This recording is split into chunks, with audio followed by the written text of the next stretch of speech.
everyone, welcome to the 2024 Western Union Foundation Fellowship Summit.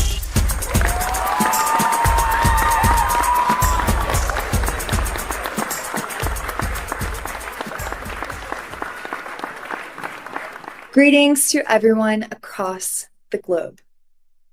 Whether you are just starting your day on the West Coast of the United States, or maybe winding down for the evening in Uganda, I extend a warm welcome to each of you. My name is Evie Flaw, and I have the pleasure of being your host and guide for today's 2024 Western Union Foundation Fellowship Summit.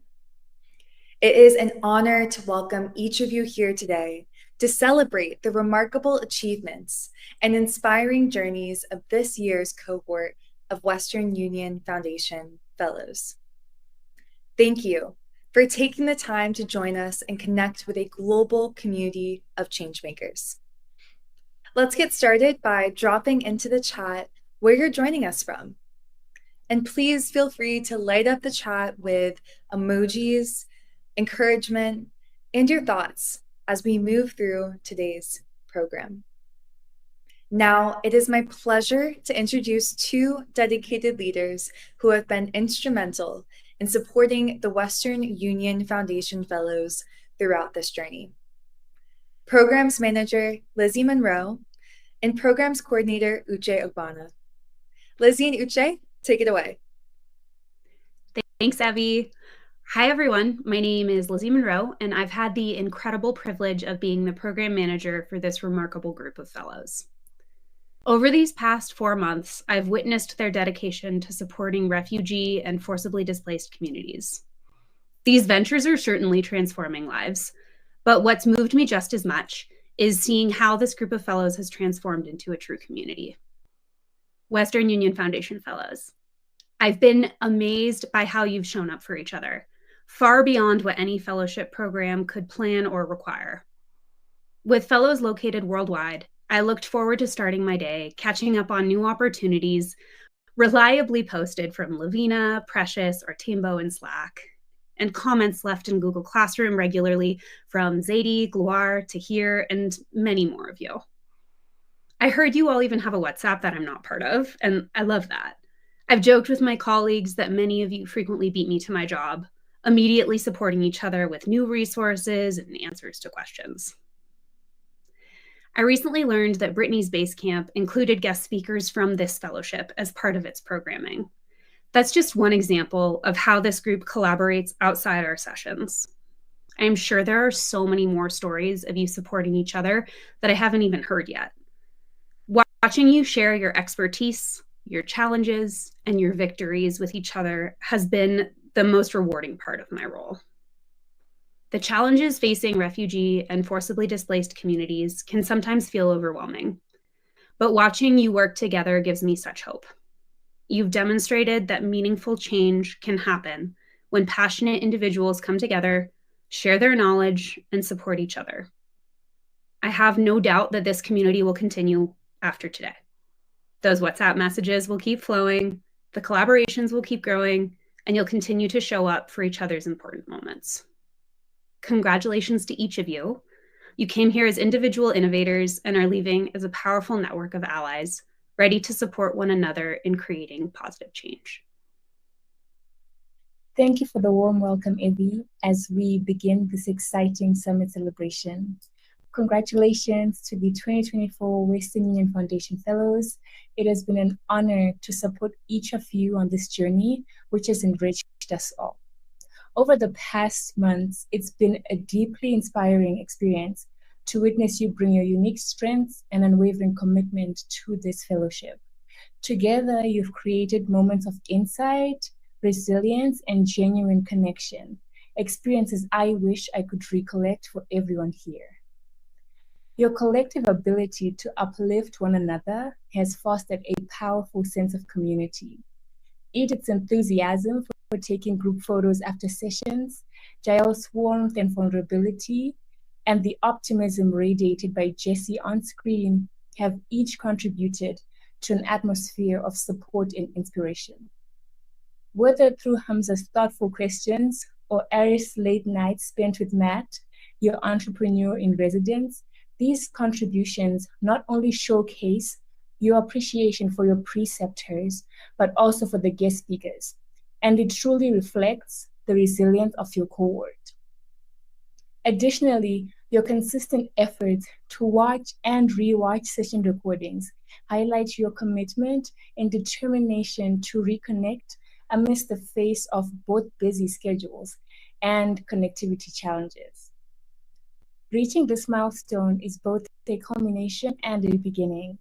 As alumni, you all now have a lasting network of fellow innovators and changemakers to lean on as you continue to grow and make an impact. Here's to everything that lies ahead. Congratulations.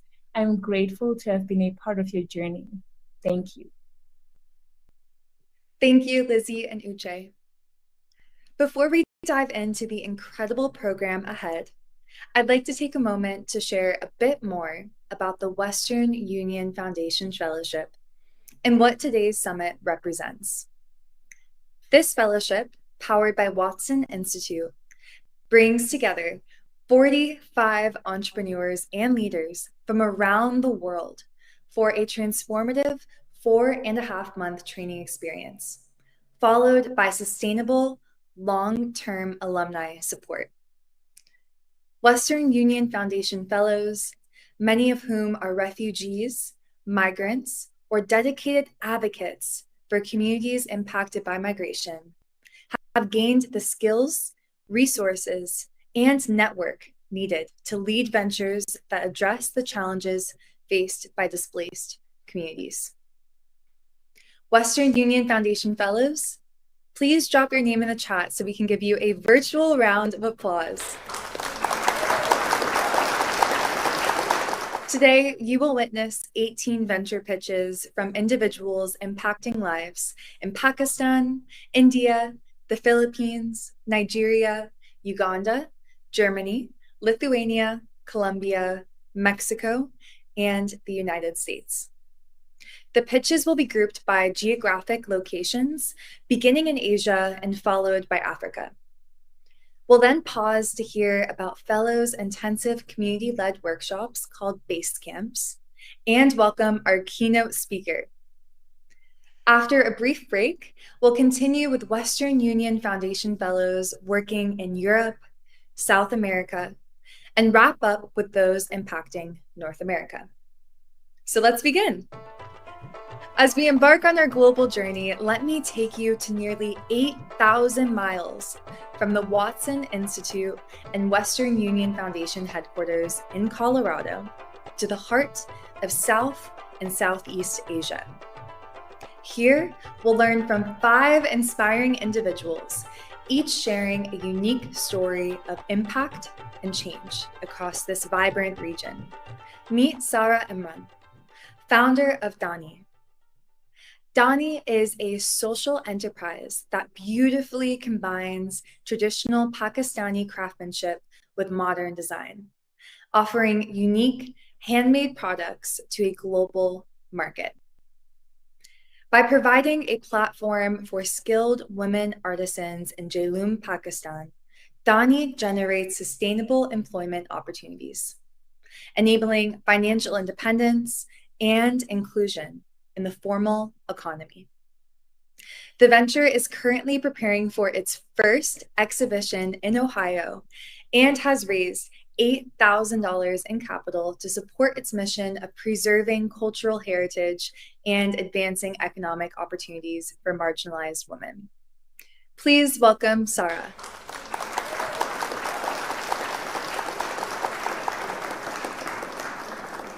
Hi.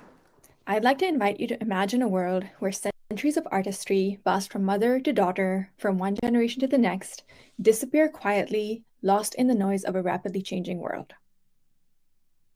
Intricate hand embroidery, delicate weaving, vibrant block printing, these aren't just crafts. They are lifelines for millions of people in Pakistan. But in today's mass-produced, fast fashion-centric world, these traditions and the women who carry them are being left behind and replaced by exploitative sweatshops that overwork and underpay artisans. In Pakistan, 3.6 million women work as home-based workers, contributing to an informal economy that offers them no job security, no benefits, and no financial stability. Despite possessing skills that hold both cultural significance and economic value, they struggle to monetize their talents. At just 20%, Pakistan's female workforce participation is one of the lowest in the world. These women burdened by cultural barriers and household responsibilities are excluded from the opportunities that could transform not only their own lives, but the futures of their communities as well. Growing up in Pakistan, I witnessed this firsthand. The women in my life, my mother, my grandmothers, my aunts, the women in my neighborhood, they're all talented beyond measure. Most women in Pakistan have an abundance of talent, creativity, and ambition, yet they have no way to turn their skills into livelihoods. They often get married young, shoulder the weight of caregiving, and see their creative potential sidelined. I founded Dhani to change this. Dhani is an ethical fashion brand and design studio that brings the generations-old artisanship of Pakistan to a global scale.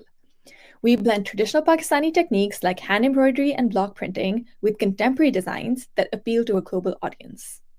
But more than that, we create economic opportunities for women, offering them dignified work, fair wages, healthcare, and generous paid time off, benefits that are unheard of in the artisan industry. The tradition of embroidery in Pakistan is ancient, dating back over 5,000 years to the Indus Valley civilization. Dhani helps preserve the cultural heritage of Pakistan, which is at risk of being lost to mass production. Dhani represents the embodied practice of envisioning and building the world we want, a world where women can pursue their creative passions, contribute to their families, and live up to their full potential. We're building this world through ethical small-scale production, where every product tells a story of artisanship, sustainability, and care. Each piece, made from natural, ethically sourced materials, celebrates the slow and intentional process of creating something beautiful and meaningful. I have extensive training in art and design and have also pursued an academic and professional career focused on gender justice. And Dhani feels like the perfect culmination of everything I've been working towards, merging creative expression with a mission to support women. We had a successful pilot round of product development and sharing our products at markets, and now we are ready to scale. We're excited to expand our impact by growing our team of designers and artisans who bring Dhani's vision to life. With your support, we can ensure that these women receive the resources and fair wages that they need to thrive. This is a critical moment in our journey, and we invite you to support us in growing our team.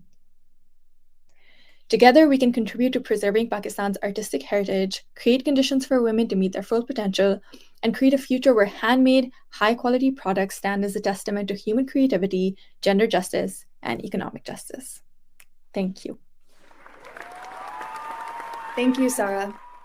Up next, I am thrilled to introduce Hamza Farooq, founder of the Farooq Foundation.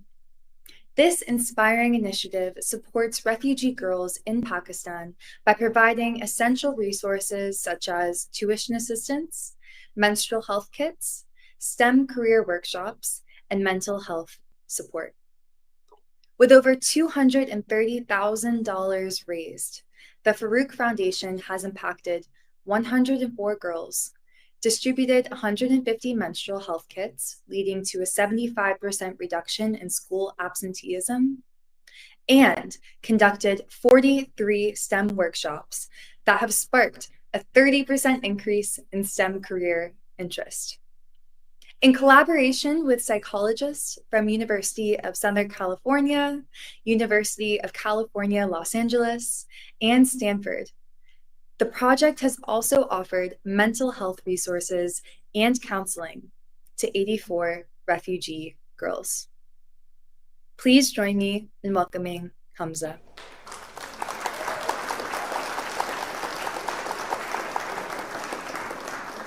Hi, my name is Hamza Farooq, CEO of the Farooq Foundation, a US-based nonprofit.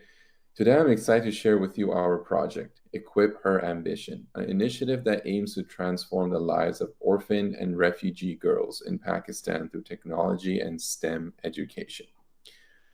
I want to start off by telling a story. In 2016, while backpacking through southern Pakistan, I met a young orphan girl named Ayesha in a bustling bazaar in Lahore.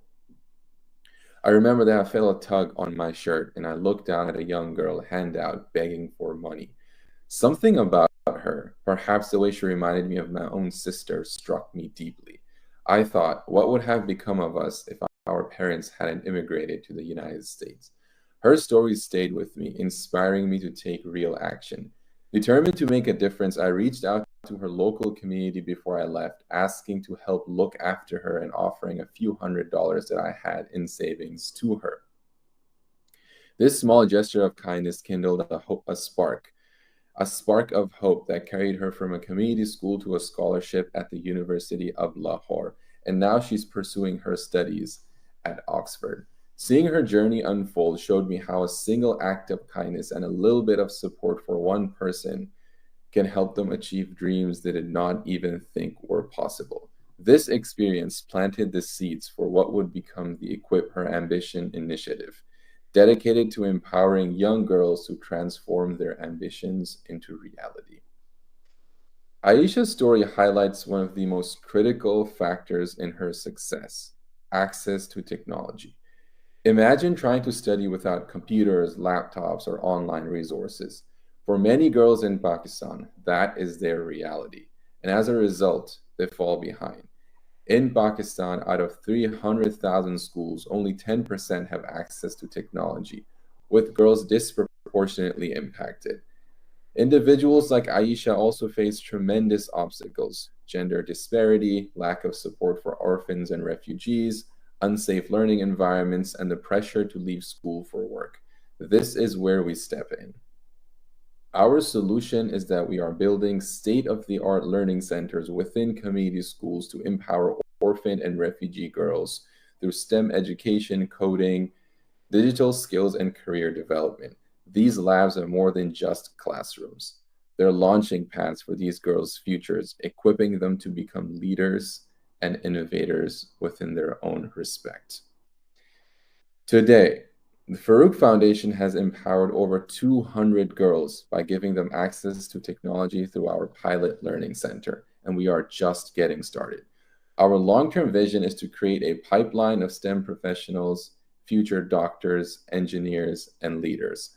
Girls like Aisha who will reach for the stars. We are not just filling the gap between what's provided in school and what's needed to succeed. We are igniting ambition. Aisha's story shows that with the right tools, girls can secure high-paying careers and change their futures, ultimately creating lasting community impacts. Our vision for the future is bold. By 2030, we aim to reach 10,000 orphan and refugee girls by establishing 50 learning centers across Pakistan. These centers will provide access to education, mentoring, and personalized support, creating a nurturing environment that helps girls achieve their academic and career ambitions. Through STEM education, these girls can take control of their futures and pursue careers in medicine, engineering, and beyond, becoming changemakers in their own communities. To achieve this vision, we are asking for $25,000 to fund 10 new learning centers, reaching 2,500 girls.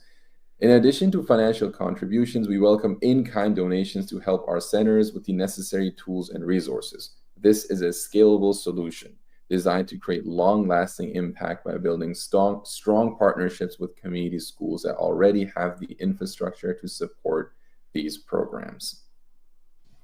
I want to take a moment to talk about how changing the life of one person can change the world. Aisha's story is proof that we don't need to change millions of lives overnight to make a difference. By providing girls with access and opportunity, we create ripples of change that spread throughout communities, transforming futures one girl at a time. Our wonderful and dedicated team includes myself, Qasim, Umayma, and Omar. We started this foundation together at UCLA during our undergrad years, sharing a vision for change. Together, we are committed to ensuring that every girl that we work with receives the education, mentorship, and opportunities she deserves. Our individual expertise in business, law, and academia makes us the perfect team to tackle this challenge. Thank you for joining me today. Together, we can equip ambition, one person at a time. Thank you, Hamza.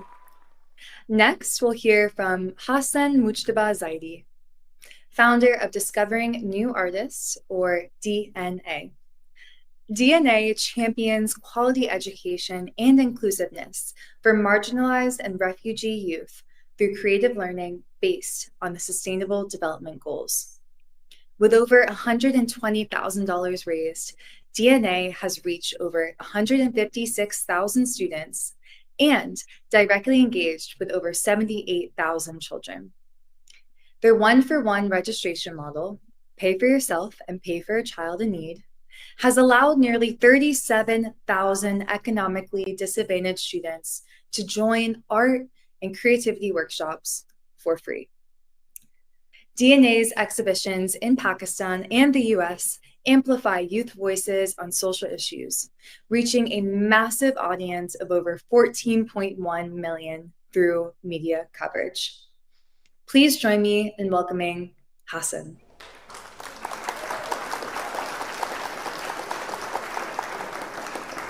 Hi, I'm Mustafa Zaidi, and I'm the founder and executive director of Discovering New Artists. Imagine a child sitting in a sweltering, overcrowded classroom, struggling not just with the heat, but with the absence of meaningful opportunities to nurture their growth and potential. This was my reality over a decade ago when I visited small towns around the city of Lahore, a city in Pakistan. The infrastructure was dire, but what struck me most was overwhelming thirst of these children for self-expression, creativity, and the opportunity to break free from confines of their circumstances. This experience with over 300 marginalized children across 7 different communities lit a fire within me. I realized that more than just the classrooms, these children craved for the chance to think creatively and to find solutions for their future. This is why I founded Discovering New Artists, a social enterprise that uses the transformative power of arts and design that creates a bridge between the two worlds, the privileged and the economically disadvantaged. Our mission is to promote quality education and self-expression outside a formal system using art and design as our tools for change. Currently, Pakistan has the second highest number of out-of-school children, with over 22.8 million children not attending the school. And globally, this number of out-of-school children has risen a staggering 250 million. Behind these statistics are children facing barriers to education, creativity, and future opportunity. This only deepens the divide between the privileged and underprivileged communities, perpetuating inequality, social unrest, and missed potential. And this is where we come in. Through our unique one-for-one model, DNA brings art and creativity workshops to children in under-resourced schools. Children and young people from elite institutions do not only pay for their own experiences, but they also fund programs for students in less privileged schools. And it's not just about classrooms. I strongly believe that by sidelining arts education, we are missing the chance to equip these children with creativity, analytical and problem-solving skills, and the confidence to take on global challenges like climate change, inequality, and sustainable development. Though we are creating a wider social impact, we pay equal emphasis on making ourselves financially sustainable, and this is achieved by charging the children and young people coming from elite schools and or institutions to pay for our programs. The potential market size in Pakistan is $53.47 million, while globally it is $8.17 billion. Through our initiatives, we have empowered over 156,000 children and young people so far, regardless of their social, economic, and or gender background, to think critically, solve real-world problems, and express themselves in ways they never thought possible. We have also raised more than $121,000 through our services so far, and we don't stop there. Our work has garnered recognition in Bangladesh and is being piloted in the UK to transform the lives of children in Cameroon. By partnering with influential organizations like the Queen's Commonwealth Trust, Catalyst 2030, and major corporations like Habib Bank Limited, we are expanding our impact worldwide. But to continue this vital work, We need your support. We are seeking to raise between $150 to $200,000 to scale our operations globally. This funding will allow us to reach thousands of children who are currently underserved, equipping them with the tools they need to thrive creatively, academically, and socially. Together, we can build a future where every child, regardless of their background, has the opportunity to flourish and make a meaningful impact on their community and beyond. So join us making this vision a reality. Let's use art to change lives. Thank you. Thank you, Hassan. Next, let's venture into the incredible impact Western Union Foundation Fellows are creating across India. I am excited to introduce you to Vandana Asha, founder of Rang Karwan. Rang Karwan focuses on fostering gender equity and nurturing empathetic leaders in rural India through education, arts-based interventions, and leadership training. Their Rang Shala program and Prangan Learning Center enhance socio-emotional learning, critical thinking, and life skills among children, while also empowering women and youth through leadership opportunities. To date, the venture has raised roughly $30,000 in capital, directly impacting 12,500 community members. Vandana, you have the floor.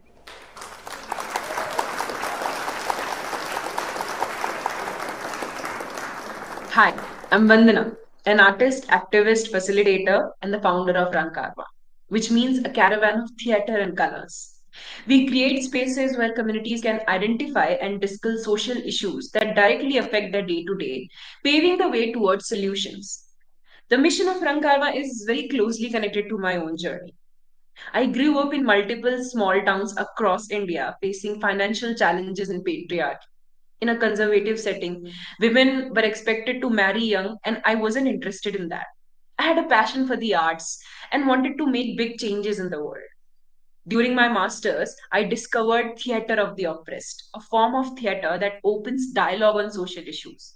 It gave me a voice for what once limited me, and I finally had a purpose. With this new tool set, I traveled across India helping communities use theatre, music, and movement to begin dialogue and address challenges.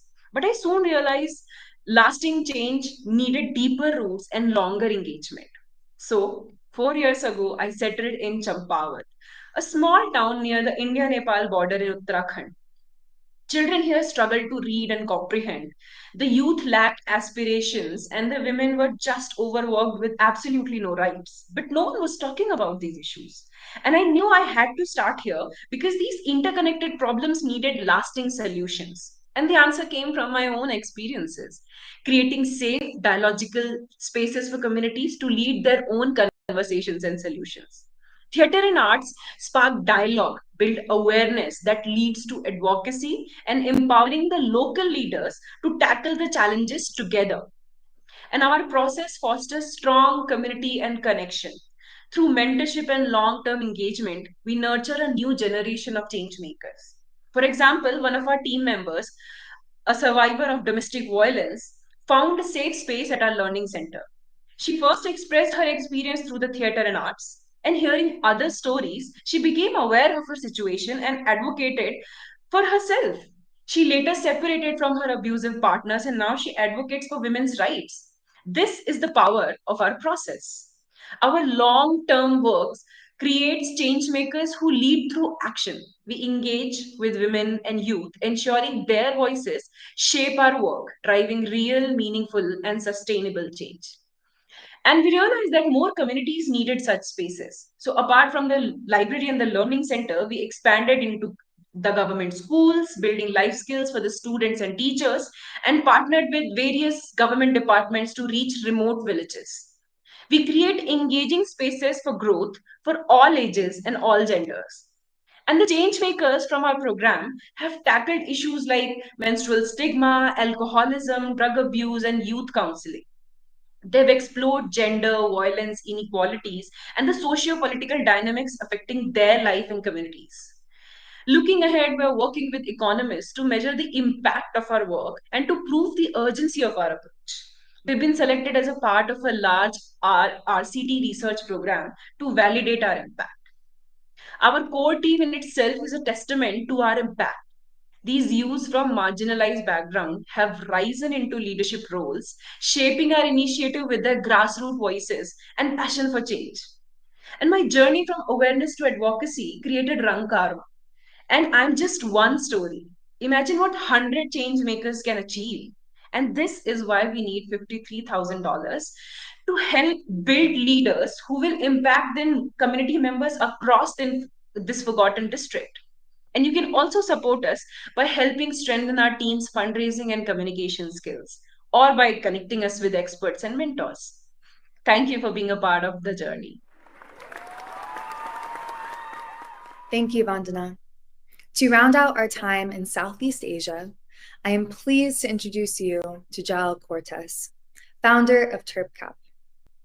TERPCAP is an accessible communications provider dedicated to breaking down communication barriers for deaf and hard of hearing individuals through on-demand sign language interpretation, training, and accessibility counseling. TERPCAP has raised $16,000 in capital, served over 30 organizations, trained over 1,000 professionals in Filipino Sign Language, and conducted over 100 workshops on disability inclusion. This has led to a 25% increase in employment rates among deaf individuals across the Philippines using their services. Please welcome Jael, who will be joined by a sign language interpreter as she presents.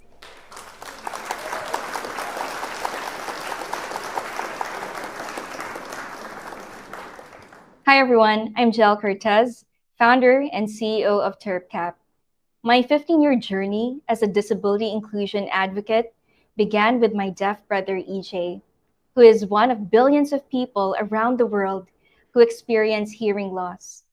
As a sister of a deaf person, I've witnessed firsthand the communication challenges deaf individuals face daily in accessing basic services like healthcare, finance, and legal aid.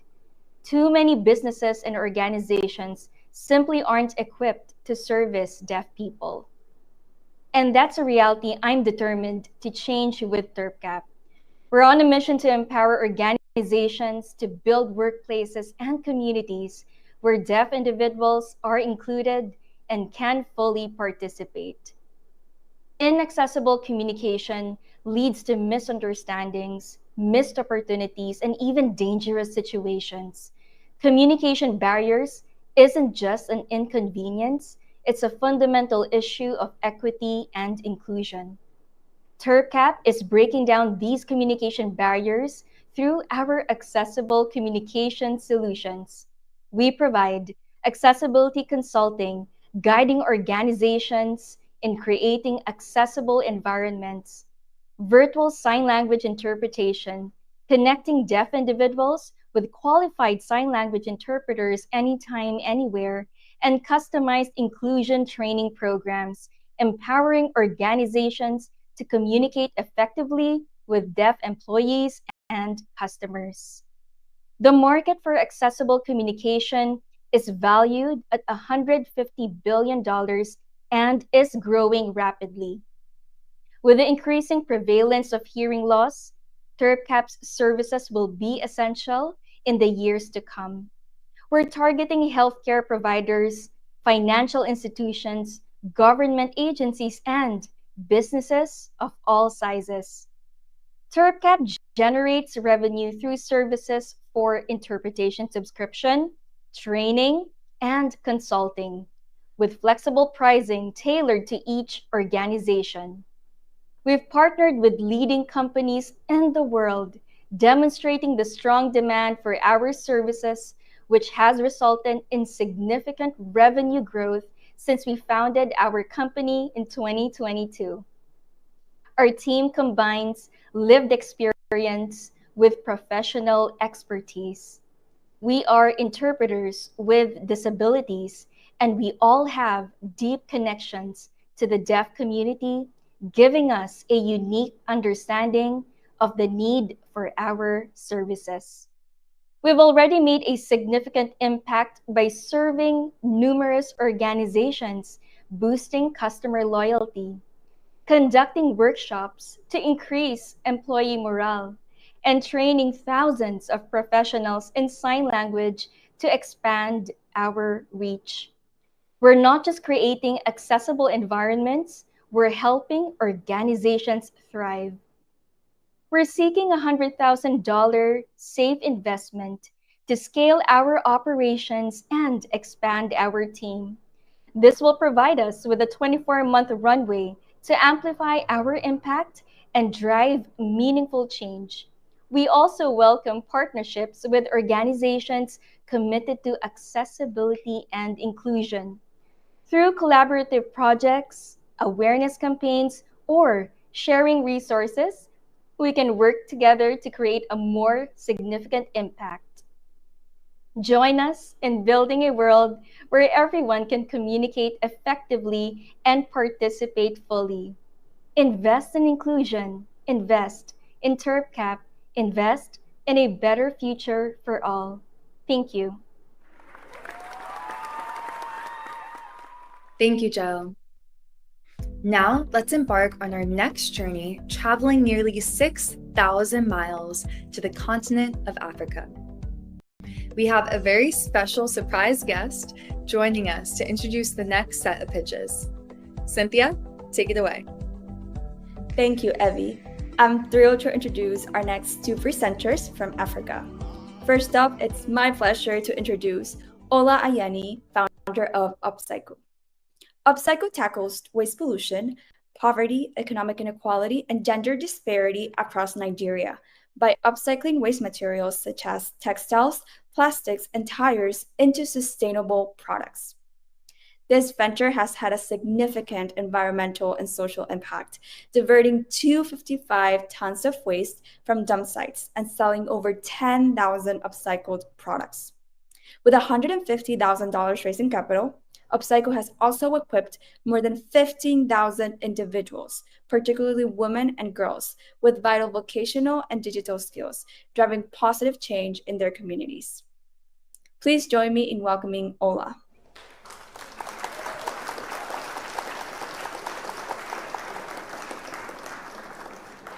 I have always wondered, could waste have a potential beyond being discarded?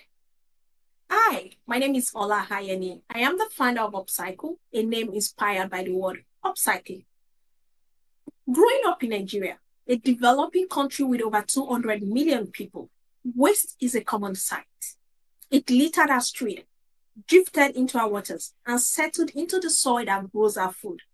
Families focus on survival, with majority earning less than $2 a day. Finding solution to the problem of waste was never a priority. In 2017, a picture of a school went viral, with children sitting on the cold hard floors, struggling to learn in a classroom that lacked even the most essential tools. This is not a one-off situation. It's a common occurrence in a country that is plagued with poverty and unemployment. Standard of living is poor, and majority lack access to basic tools. That very day, I got an answer to the question I've been asking. Waste could serve as a tool to fight poverty and unemployment. It could be made into school shoes for children, furniture for homes and classrooms, bags, and many other things. Beyond that, it could also serve as a tool to fight poverty and unemployment. That realization ignited my passion to start Upcycle. At Upcycle, we recognize that these problems are deeply connected, and we developed a system to turn waste into sustainable and affordable products.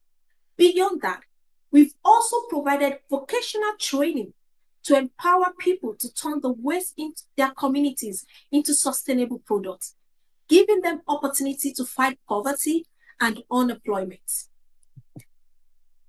For majority of the people, they wonder how we make our money. We generate revenue through the sales of the products we sell and the services we render to communities, to corporate organizations, and to individuals. For people asking why now, the growing global demand for eco-friendly products is estimated to be $150 billion by 2025. With 7.1 million unemployed people in Nigeria and a total waste generation of 32 million tons per annum, we saw the plug to use the power of the people to fight the waste problem and key into the growing global demand for eco-friendly products. We are different from every other organization working in the upcycling space. We do not only generate sustainable products from waste, we also give power back to the people to fight waste in their communities, creating new generations of leaders that solves local problems. We've made a lot of impact on the social, environmental, and economic space. Over 6,000 people trained across schools and communities, 818 classroom chairs donated, and together we've diverted 255 tons of waste from dump sites, with more than 10,000 products sold. Our plan is to increase our impact by creating community workshops for people in underserved communities to have a safe place to work and earn income. We also plan to foster inclusion through the development of vocational training materials in indigenous languages to fight the problem of climate change and waste pollution. The team comes with a total combined experience of 25 years in grassroots mobilization, policy advocacy, circular economy, and sustainable manufacturing. We are asking for $150,000, and this will help us to create opportunities for 3,000 people in 24 months, build community workshop in 4 communities for the conversion of their waste into sustainable products, and we know that together we can turn waste into opportunity and change lives. Thank you. Thank you, Ola. Next, I'm pleased to introduce Eddie Balina, founder of the Ripples of Hope Initiative, an organization making a significant impact in the fight against poverty and illiteracy in Uganda. Through their nursery and primary school, they provide education to 302 students each year, including 80 orphaned and vulnerable children this past fiscal year. Ripples of Hope Initiative also runs a community skills center that trains 151 unemployed youth and women, with 75% of them finding employment or starting businesses. Beyond education, the initiative empowers marginalized women through microloans and has mentored over 850 adolescents, positively contributing to reduced crime and social challenges in the community. With $165,000 raised in capital, Ripples of Hope is dedicated to creating sustainable change and lifting communities out of poverty. Let's welcome Eddie.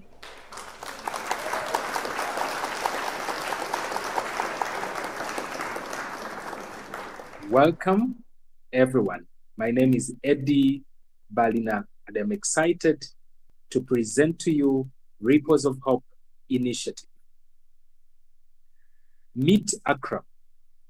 Akram is a young, bright soul who was born in a state of despair. He lost his parents at an early age, and it was almost impossible for him to attain education.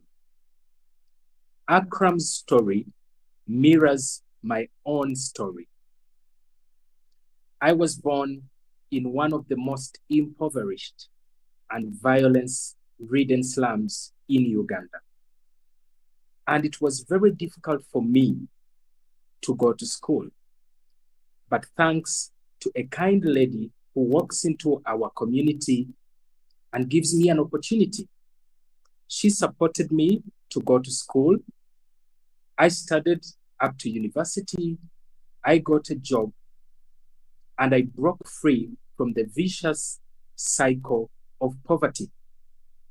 Here I am now, paying it forward through the Ripples of Hope Initiative, because I believe education unlocks opportunities. This is the challenge that we are faced with. 34.6% of the people in Uganda live below the poverty line, which makes it 3 times more likely for children that come from such households not to go to school. 46% of the children do not complete primary level education. And 86% do not get any opportunity at all to go to pre-primary school. This is why Ripples of Hope exists, and this is our mission: to lay a firm foundation for underserved children through providing quality education, essential resources, and life-changing mentorship opportunities. Our solution is simple.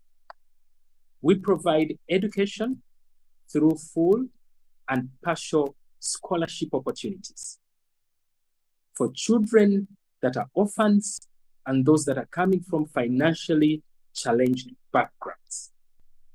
We also provide essential resources like welfare, meals, and scholastic materials that help children thrive. And 3, we provide life-changing mentorship opportunities that help children to align and achieve their academic and personal development goals. And this is the impact in 3 years of our existence. We've been able to enroll 311 children into school. We've established 1 community school, the first of its kind in Nachigo village, as you can see in the picture. And we have empowered 151 community members. Most of these are parents or guardians of children in our education program. We've empowered them through vocational skills empowerment that enable them to start their own small businesses where they're able to support their families. We've been able to empower 15 women in tailoring and fashion and gave them toolkits to start their own businesses and break free from the cycle of poverty. That is the team that is driving this change. And this is our ask. We are looking for $20,000 to set up a poultry farm to help us achieve 3 things. The first one is to enrich our nutrition program by providing nutritious meals to children to live a healthy life. Number 2, this poultry farm will be a model farm that will help us to teach community members a skill in poultry farming as income generation activity. And number 3, this poultry farm will be a step forward for financial sustainability of the work that we are doing. I invite you to join us in this great cause because education unlocks opportunities for people like Akram and myself. Thank you for listening to me. Thank you, Eddie. Now we'll take a moment to explore the ripple effect of impact created through Basecamps. Here to tell us more about the transformative community work being done by Western Union Foundation Fellows is Mary Campbell, Senior Programs Manager for Basecamps. Mary, over to you. Thank you, Cynthia. Welcome, everyone. What an amazing summit so far. My name is Mary Campbell, and I am the Senior Programs Manager for Basecamps at Watson Institute. Today, I am thrilled to share with you the transformative work being done through what we at Watson Institute call Basecamps. Basecamps are fellow-led and organized 1 to 3 day community impact events that are designed to accelerate the impact of the Western Union Foundation Fellows by providing entrepreneurial training and fostering community building. These community-focused events empower local change makers, entrepreneurs, and leaders from the Fellows communities to come together to ideate innovative solutions, to enhance their ideas, while also having the opportunity to effectively communicate their ventures to this external audience. Through comprehensive training workshops, the sharing of the Watson Institute planning materials, and the additional provisions of financial stipends from our generous partners, these fellow-led base camps are able to be created to positively impact communities around our globe. This year alone, the 2024 Western Union Foundation Fellows have impacted over 1,100 individuals globally through these dynamic events. One Western Union Foundation Fellow, Ms. Michaela Davis of Pennsylvania, stated, "This interactive experience empowered attendees to enhance their entrepreneurial knowledge while creating a supportive network for future collaboration." Additionally, she mentioned, the event facilitated important connections with local organizations, enabling participants to access mentorship and resources that were tailored to their needs. Overall, the event inspired and motivated community members to pursue their entrepreneurial goals with newfound confidence and support. The Western Union Foundation Fellows have gone above and beyond in developing and executing their events, impacting a wide range of individuals from CEOs and government leaders to inspiring the elderly through AI and innovations and everything in between. Alexa Alvarez, based in Mexico, highlighted, "I think one of the highlights was receiving several comments from different people, thanking us for creating a space where multiple social leaders could learn, connect, and have a great time." It is my privilege to introduce one such extraordinary fellow, Alonso Marino Chavez Valdespino, aka Marino. His event titled Spark, Science, Entrepreneurship, and Social Impact, focused on inspiring and empowering young scientists, entrepreneurs, and professionals in San Luis Potosi through science, education, and social entrepreneurship, which fostered their potential to become future leaders and agents of change. So, Marino, thank you so much for joining us today and for your continued work to impact the world. Kick us off. Hi, I'm Marino Chavez, a passionate scientist, science educator, and CEO of Psychic Club. We empower young people in Mexico with hands-on science education.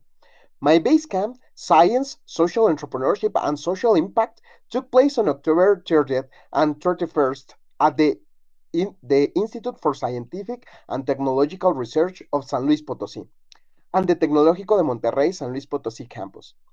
We fostered a thriving community of science leaders and entrepreneurs in the region by connecting local stakeholders and empowering individuals through tools and knowledge shared by experts in relevant areas for social impact and entrepreneurship in science, technology, engineering, arts, and mathematics, including those from U.S. programs.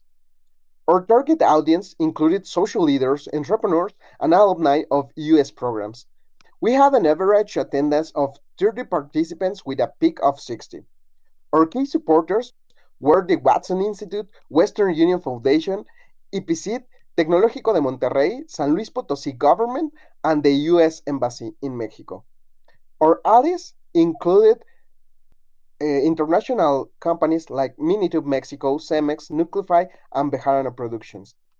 The Basecamp fostered a strong communication and interaction between attendees and facilitators.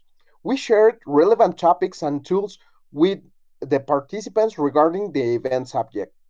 The informal networking sessions allowed meaningful conversation and relation building. U.S. government representatives also provided powerful motivation by sharing opportunities, so the event positively impacted the participants' local government and key institutions, strengthening bilateral relations between the U.S. and Mexico.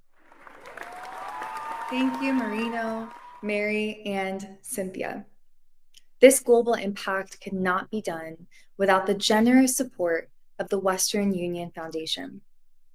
I would now like to pass the mic to Ariana Agumbar, our Associate Vice President of Development, to share more about this incredible partnership. Ariana will also be introducing you to our highly anticipated keynote. Without further ado, let's welcome Ariana. Hello, everyone. I have the great privilege and honor of extending our team and the Fellows' utmost gratitude to our partners at the Western Union Foundation for their generous support and investment in this fellowship over the years.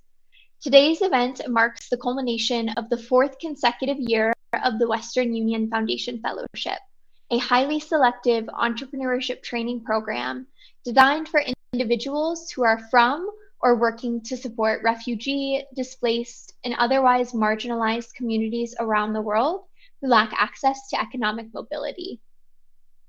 Over the last 4 years, the Western Union Foundation Fellowship has grown exponentially. The fellowship has grown from supporting 34 fellows in the inaugural 2021 to 2022 cohort to now supporting 45 fellows who have gone on to impact more than 2,770 earlier stage entrepreneurs through their Basecamp. In total, our partnership has provided comprehensive support to 171 fellows and more than 6,600 Basecamp participants. This type of growth and momentum would not be possible without Western Union Foundation's commitment and deep belief in their fellows to transform their communities and live up to their fullest potential. We are grateful to be one of 2 signature partners for Western Union Foundation's Prosperity Beyond Borders initiative. Together, we are driving significant wage gains for this population. Thank you, Western Union Foundation, for being such incredible partners. It's an honor to do this work alongside each of you, and we look forward to all that's to come. With that, I'm delighted to introduce you to Lauren Bell, Western Union Foundation's Executive Director. Lauren, over to you.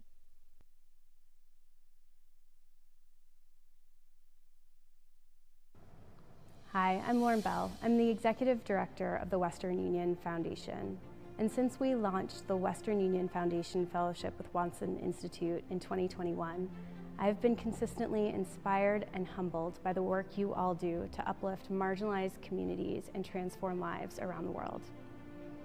At the Western Union Foundation, we recognize the importance of creating economic opportunity and mobility for individuals, particularly those on the move who are in pursuit of a more prosperous life. And we believe that equipping leaders and entrepreneurs like you all is one of the best ways of achieving this. Western Union Foundation collaborates with approximately 20 nonprofits each year, but we only have 2 signature programs, and the Watson Institute's fellowship program is one of them, because it so well aligns with our mission and our desire to make positive social change. The Foundation Fellowship Program exemplifies our current social impact commitment, which we call Prosperity Beyond Borders. It's a goal to drive $500 million in aggregate wage gains for individuals all over the world. To achieve this, we focus on access to education, jobs creation, and otherwise eliminating barriers to employment and entrepreneurship all around the world. We are proud to support wage gains and jobs creation through this fellowship, and fellows from prior cohorts have gone on to increase their wages by an average of 33%, while also creating thousands of jobs in their local communities. This is truly impressive, and you should all be proud and excited to join this group of incredible fellow alumni. I would like to conclude by congratulating all of the fellows. Your dedication to addressing some of society's most pressing challenges head-on is genuinely transforming the lives of thousands of individuals all around the world with your community ventures. And we at the Western Union Foundation are honored to be able to fuel a small part of your pursuits and help amplify your ventures through this fellowship. Now, before I hand it back over, I want to introduce the Western Union Foundation's board chair, Ben Adams, who, alongside a group of other Western Union colleagues, has a message of congratulations for you all as well. On behalf of Western Union and the Western Union Foundation, thank you to all of our Western Union Fellows. Congrats on this year's graduation and going on to amazing things. We're proud to be part of this journey with you and know that you're being accelerated both in terms of your impact on your community and the world at large. Thank you.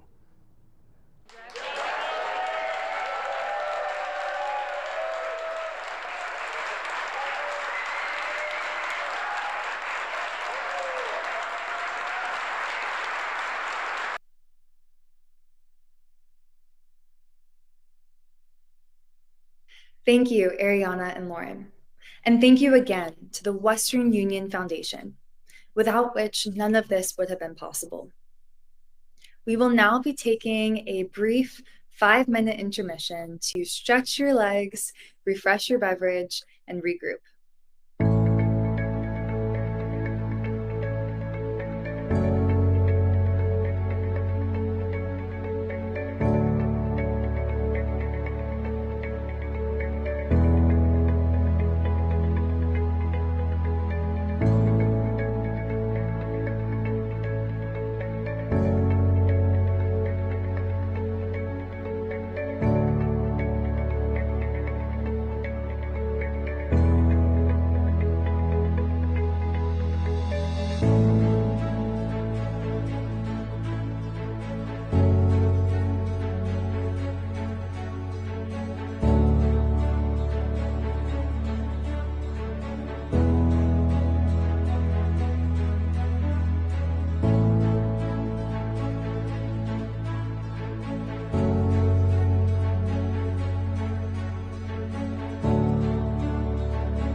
Welcome back, everyone. I hope you enjoyed the break.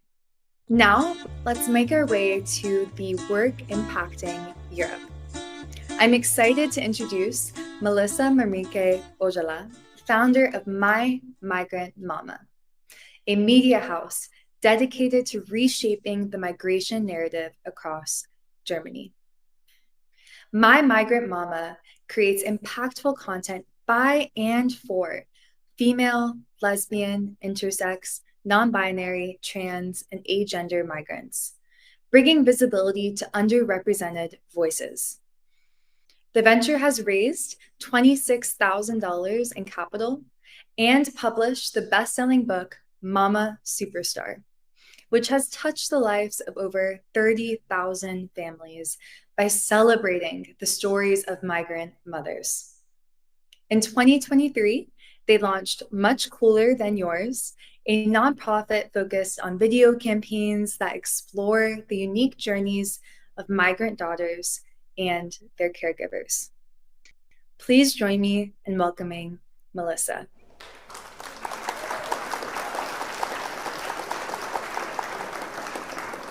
Hello, my name is Melissa, and I am a very proud migrant daughter. 5 years ago, I also became a migrant mother myself, and at the same time, I became a migrant founder. Here you can see actually my mother and my two older sisters. Today, I am very proud of our migration story, but this wasn't always the case. While growing up in Europe, I was ashamed to be associated to the word migrant. I was ashamed of the imperfect language spoken by my parents, ashamed of our extremely delicious Peruvian food, and of our colorful clothes. But why? Because being a migrant is not seen as cool or desirable. Think about it. Have you ever heard someone on TV or on the radio saying, "I am a very proud migrant"? I have not, and I'm not alone. In 2022 only, over 5 million migrants entered Europe. For an overall population of 27 wonderful and powerful individuals. But guess what? We are all exposed to the same migration narrative that was spread back in the 80s. Being a migrant is seen as a problem. Migration is seen as a crisis. Clearly, the migration narrative in Europe is not led by migrants. Our stories are not being told by us, and this results in a migration narrative that is one-sided and problematic and incomplete.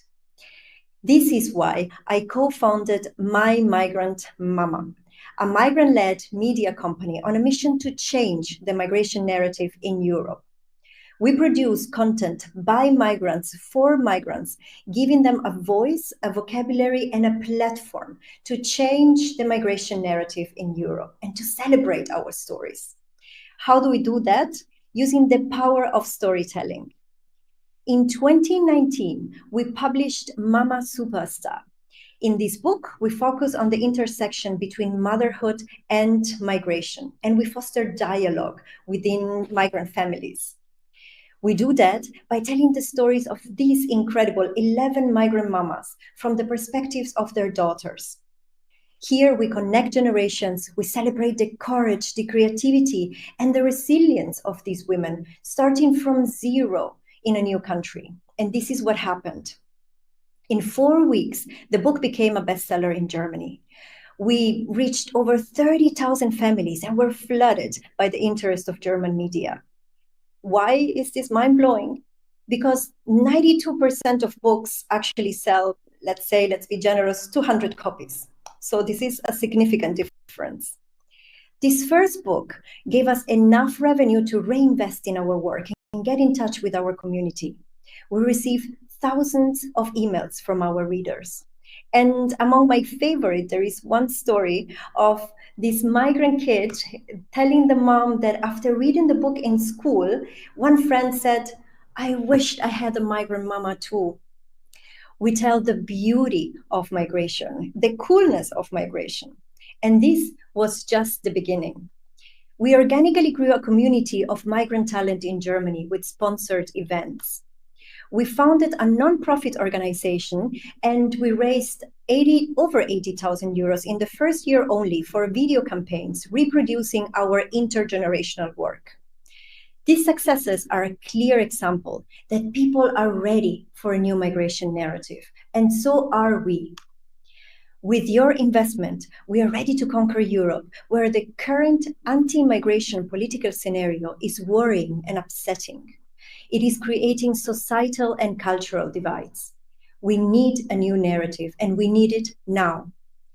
To expand the publisher and the community formats in other European countries, we are asking for 800,000 euros. With your investment, we aim at onboarding local teams, publish and market Mama Superstar in 3 more countries. I invite you to start right now. Start associating the word migrant to courage, joy, enrichment.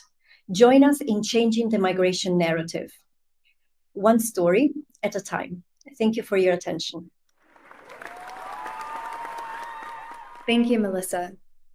Next, I'm honored to introduce Akhtar Muhammad Akkar, representing the Refugee Council of Lithuania. The Refugee Council of Lithuania is redefining the narrative around refugees by shifting the narrative from dependency to contribution through the power of entrepreneurship.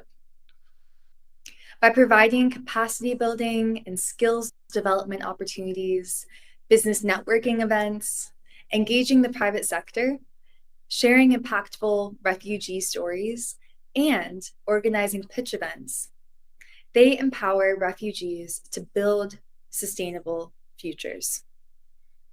The Refugee Council of Lithuania has so far benefited 1,400 refugees and has raised $300,000 in capital since 2021 to support its mission. Please welcome Akhtar.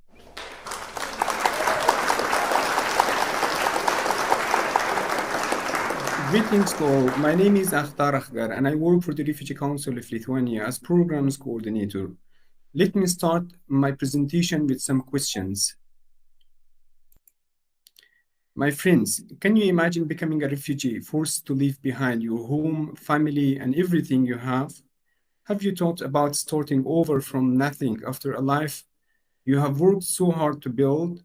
What would you feel if you were called a burden or only a receiver? I'm sure you all feel it, but as a refugee, I feel it every day, and I am seen as a burden like 70,000 other refugees here in Lithuania.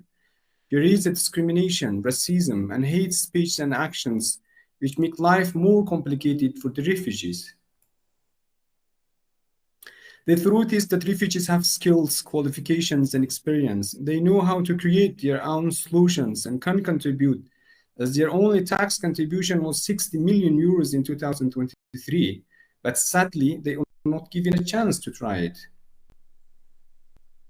In Lithuania, where refugees are seen only as receivers, the Refugee Council of Lithuania, as a refugee-led and non-profit organization, empowers them by fostering connectivity and dialogue with local communities, providing them with essential resources to create a brighter future for themselves and their families. We offer free entrepreneurship programs, social and business networking events, skills development opportunities, and advocate for the rights of refugees. So far, we implemented 9 projects and more than 1,000 refugees benefited from our projects and services over the past 2 years. As a result, many of them have their own networks now, established their businesses, and can feed their families, help others, and contribute to the society. The Refugee Council of Lithuania is planning to target 1,400 refugees in 4 cities of Lithuania in 2025, providing them with capacity building and networking opportunities, mentorship services, and access to small grants, which costs around $100,000. But it's not possible without your contribution. So let's give hope to the refugees, empower them to gather for a better life. And it can happen through becoming one of our donors, partners, or volunteers for one of our programs or projects. We are a team of 8 professional people with refugee backgrounds from different countries, plus many volunteer colleagues and partners who are all strongly committed to positive change and impact in the life of refugees, their families, and the society. Thank you so much. Please don't hesitate to contact us for further details about us. You can search our website by the Refugee Council of Lithuania, or please scan this QR code. Thank you so much again. Thank you, Akhtar. Now we're heading back across the globe to the Western Hemisphere for a look at South America, where innovation is transforming communities. And to introduce the next 2 remarkable ventures making waves, let's welcome back Cynthia. Cynthia, over to you. Thank you, Evie. Bringing us to Colombia, where we'll hear from Margie Natalie Navarro Sanchez, founder of Magic World School. This nonprofit school in Arauca is dedicated to bridging the educational gap for underserved children through their Seeding a Better Future scholarship program. Despite facing challenges from armed conflict and geographical isolation, Magic World provides quality education and holistic support to empower students and families. To date, they have raised $15,000 in capital to further their efforts. Please join me in welcoming Margie.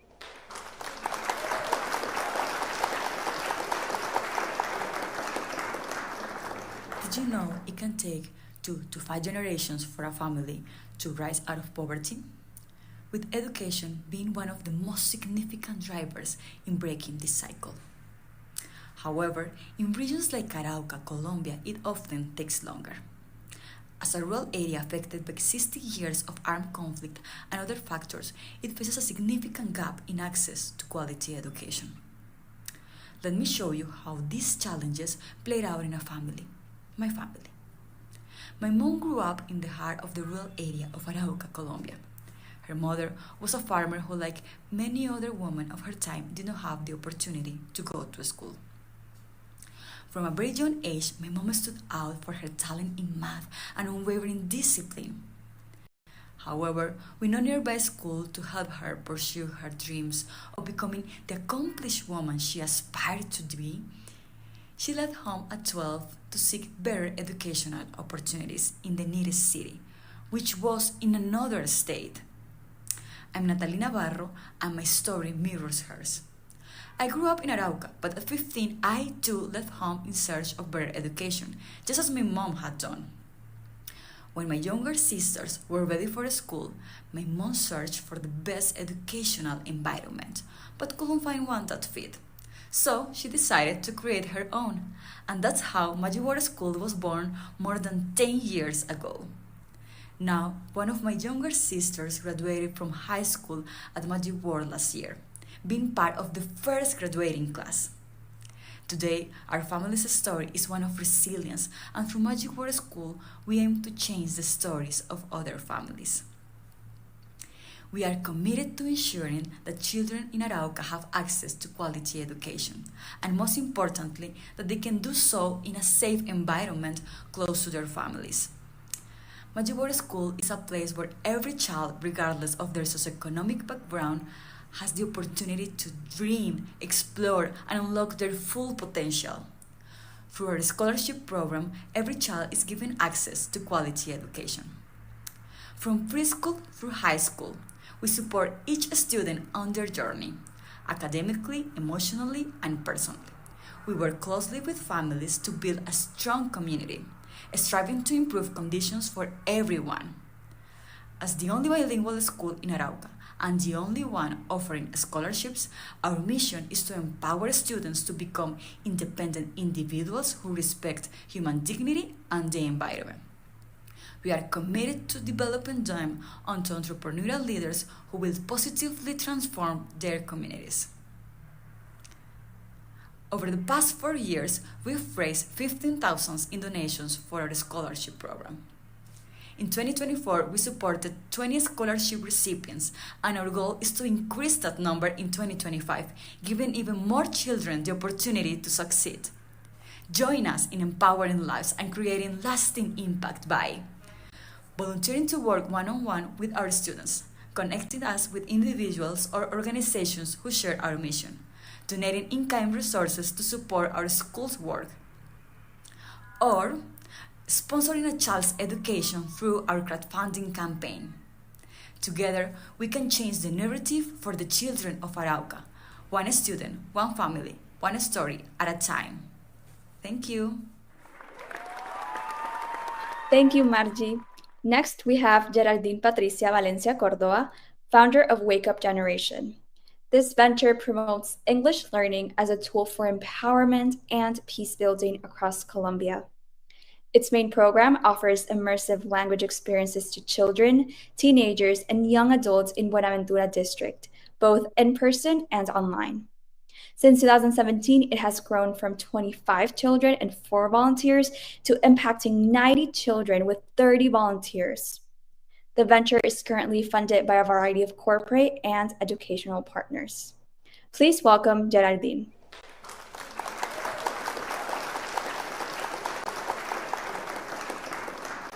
This is Buenaventura, a beautiful city in Valle del Cauca, Colombia. It has a lot of beaches, rivers, rural and urban areas. Most of the people that arrive to our city want to visit San Cipriano, a hidden paradise nestled in the Colombian Pacific, a natural reserve filled with waterfall, crystal clear rivers, and delicious local food. During a recent trip, I met Cecilio, a local tour guide with years of experience. Yet, even with his deep knowledge of the area, I noticed something troubling. Tour guides from outside the region with only basic English were gradually taking over the tours. Despite growth interest into the area, Cecilio and so many like him were losing their livelihoods. This made me think about how these communities so rich in natural beauty were missing out on opportunities simply because of language. I feel a strong desire to help them. I believe that teaching these communities basic English is not just a luxury, but a necessity for their economic growth and cultural preservation. By bridging this language gap, we can ensure that the true steward of this paradise, the locals benefit from the tourism industry it attracts. Hi, I am Geraldine Valencia, and I'm passionate about transforming lives through education. In Buenaventura, access to quality education can be a challenge, but organizations like Wake Up Generation are changing that. Wake Up Generation is an organization that promotes English learning as an empowerment, transformation, and peace building tool in Buenaventura. Our organizational efforts focus on social movement and volunteer work, with special attention to vulnerable communities aiming to address the impact of poverty and social inequalities on the population. With the help of 150 volunteers, we have already impacted the life of 500 people in Buenaventura and beyond. Our approach is special. We don't just teach English, we make learning an adventure. Through interactive games and exploration of different cultures, we are equipping them with language skills and broadening their horizons.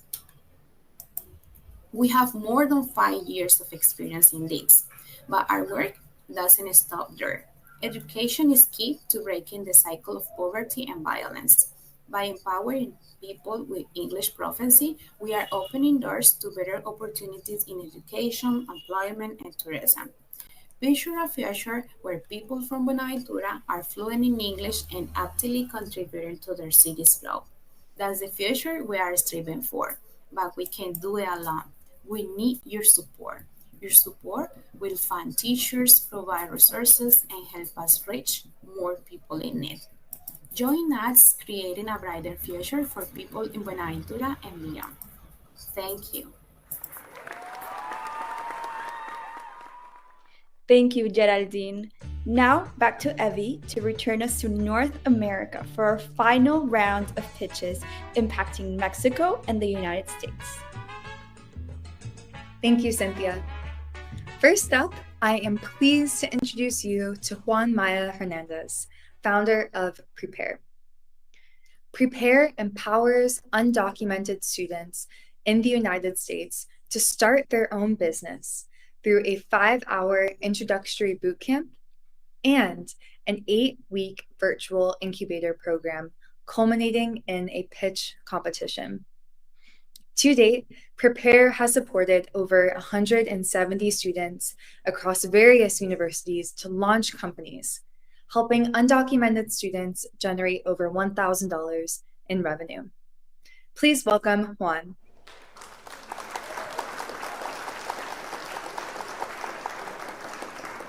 Hi, everyone. My name is Juanma Hernandez, and I am the founder of Prepare, and I run entrepreneurship programs for undocumented students.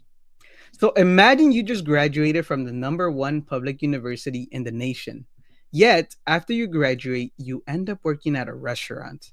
Now, this is exactly what happened to me when I graduated UCLA and I landed my dream job, but I wasn't able to get hired, not because of a lack of skill or a lack of talent, but because of my legal status. Now, this is a huge problem, a problem that today can impact almost 500,000 undocumented students in the US. Now, these students were born in other countries, but they grew up here, they went to school, they get good grades, and they attend some of the top universities in the nation. Now, most people would think that it would be easy for these students to succeed after they graduate. But nothing could be further from the truth. Not only is it hard for these students to land jobs after they graduate, but if they do land jobs, it ends up being at a low scale job or working at a restaurant, something unrelated to their major. But what if there was a way to solve this problem? Now, the good news is that today there is a way. Now, even though I wasn't able to get hired like some of my peers at UCLA, I was able to start my own headshot photography business, and this allowed me to fund for my UCLA education. Now, today, I am the founder of Prepare, and I help other undocumented students do the exact same thing by helping them become self-employed and start their own companies. Now, there's two ways that I am able to do this. I have a 5-hour bootcamp that helps up to 70 undocumented students start a company within 5 hours, and I have an 8-week incubator that help these students start their company, get their first client, and build their first website. Now, the results speak for themselves. We've already helped over 170 students in California. We've collaborated with 11 colleges and launched 44 total companies in just this year alone. Now, our business model is very simple. We charge anywhere from $5,000 to $10,000 per program. And because we are able to host these programs virtually and hybrid, we are able to run multiple at the same time.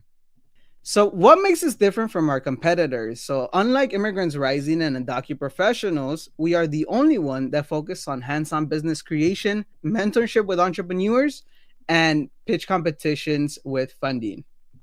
We are not just a support network, we are the solution. Today, there's 500,000 undocumented students across the US. And even if we were just to start off in California, we would be able to help up to 80,000 students every single year. Now, I bring years of personal experience with this problem. I bring connections to my community and a growing online audience of over 3 million impressions. I also have team members with experience at NASA and Accenture, and my mentor has experience leading operations at a global incubator hub within the last 5 years.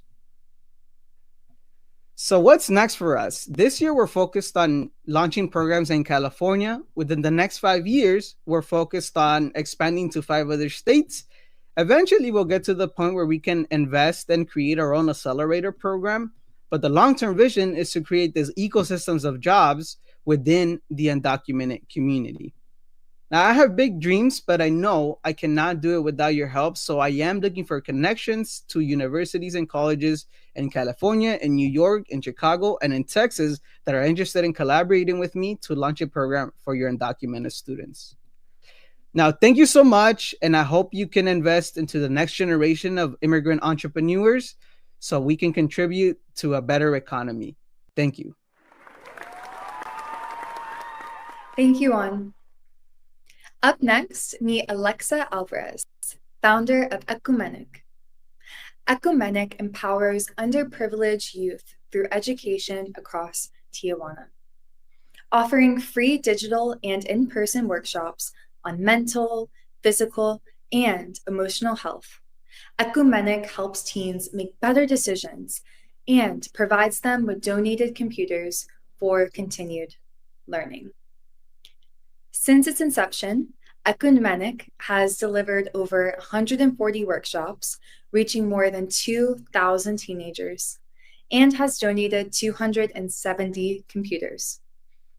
Additionally, the venture has raised over $50,000 through annual fundraisers, assisting more than 15,000 homeless individuals with blankets, food, clothing, and flu vaccines.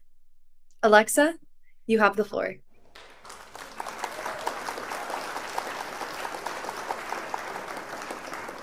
My name is Alexa Alvarez, and today I'm going to talk to you about ecumenic. But before I begin, I would love to ask you a question. When you were young, who taught you how to manage your emotions? In my case, no one did. I grew up having access to excellent education all my life, but still nobody taught me how to manage and recognize my emotions. And believe me, it would have helped me a lot, especially when I was 12 years old and I had to go through my parents' divorce, which brought a lot of domestic violence and led me to take bad decisions, have suicidal thoughts, and grow up with the idea that love has to be violent in order to be loved. Mexico ranks first in the world in bullying cases. Where do children learn to be violent? In my country, Mexico, more than half of the population lives in extreme poverty, which forces many children to grow up in contexts of great violence and inequality, where their main priorities at a young age become getting food and shelter, often resorting in violence to achieve it. Who is teaching these children how to make better decisions, how to breathe and think before acting, and above all, how to seek alternatives to violence? At Ecumenic, we offer a complementary educational program for low-income high school students focused on developing social-emotional skills such as responsible decision-making, empathy, resilience, and emotional management. It is a proven fact that individuals with high emotional intelligence are more likely to succeed in their career and have better mental health. Up to this date, there is no other nonprofit like ours in my city, Tijuana, and in the entire state of Baja California, Mexico.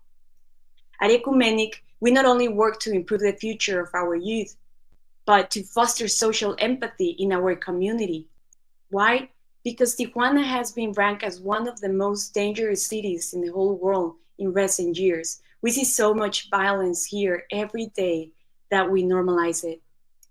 Through our winter campaign, Cobijaton, a fundraiser we do at the end of the year to buy blankets, food, and vaccines for migrants and homeless people, we aim to encourage society to participate through volunteerism. This way, we can generate social empathy, relying on more down-to-earth and conscious citizens. Since we started in 2020, we have impacted the life of more of 2,000 students with over 170 workshops on emotional health. We have donated more than 300 computers. We have raised over 1 million pesos to provide warmth to more than 15,000 migrants and homeless people. But you know which is our biggest achievement? Creating a community of more than 500 volunteers and donors, people who believe in the power of small actions of love, people who wants to see a different world. Now, what is next for Ecumenic? Right now, we are raising funds for our next winter campaign, Cobijaton, so donations are welcome. But also, we are raising funds for to improve our educational program. We want to make it a systemic program. This means that we not only want to offer our workshops to the students, but to their teachers and their family, because we know we have to engage every social actor in their school environment to truly make an impact. And to do this, we need you. We need your help. There are so many ways you can join this amazing community, whether through donations, strategic partnerships, or sponsoring one of our programs. You can help us achieve our goal, helping teens build a brighter future for themselves and fostering social empathy in our community.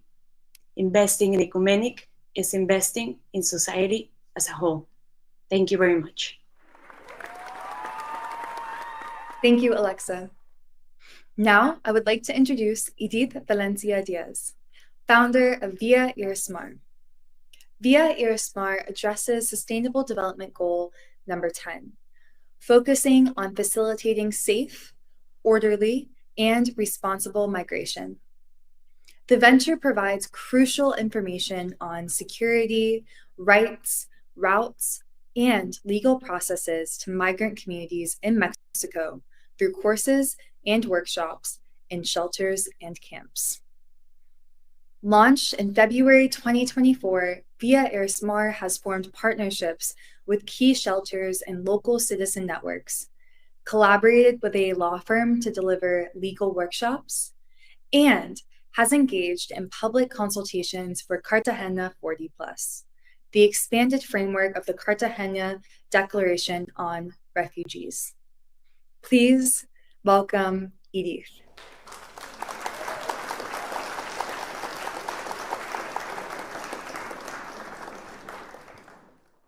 I hate the rainforest. There are dead people out there. Imagine living such a hard life in your home country, surrounded by violence and a complete lack of opportunities to give your kids a bright and positive future. Therefore, you end up being forced to leave your country and everything you know behind. So you have to cross the rainforest, surviving the gangs and the harsh conditions, which some do not survive. You finally arrive in Mexico and try to get asylum, just to be encapsulated not by one, but by two countries that forbid you to move between states or have access to basic human rights while you wait for an answer. All of this happened to Ismara and her family. She's a 10 years old Venezuelan girl and the author of the phrase, "I hate the rainforest. There are dead people out there." She and her family were the first people I interviewed barely 1 year ago, but we have more than 780,000 Erismars on the continent every year. Once I heard her story, there was no turning point for me, and I hope neither for you. That led me to create Vierismar, and story after story I felt a stronger connection to this community. It took me a while to understand that I was seeing the values and the courage that I admire from my dad, who was a migrant himself. It was not him being one in a million, as I used to think, but one of the millions who would do anything to ensure a better future for their loved ones. Asking for asylum in the USA or in Mexico means that you, your family, your children, have to live on the streets of Mexico for around 6 to 8 months, without access to work, healthcare, or education in most cases. They remain still vulnerable, still exposed to crime and violence with no real avenues to earn a basic living. Vierismar seeks to address the lack of employment for migrant mothers living in shelters and camps in Mexico City. These women face challenges such as the prohibition of leaving the shelters without their children or having to take care of them in the streets, which limits their access to employment, restricts their mobility, and makes it difficult to regularize their documents, perpetuating their vulnerability and marginalization.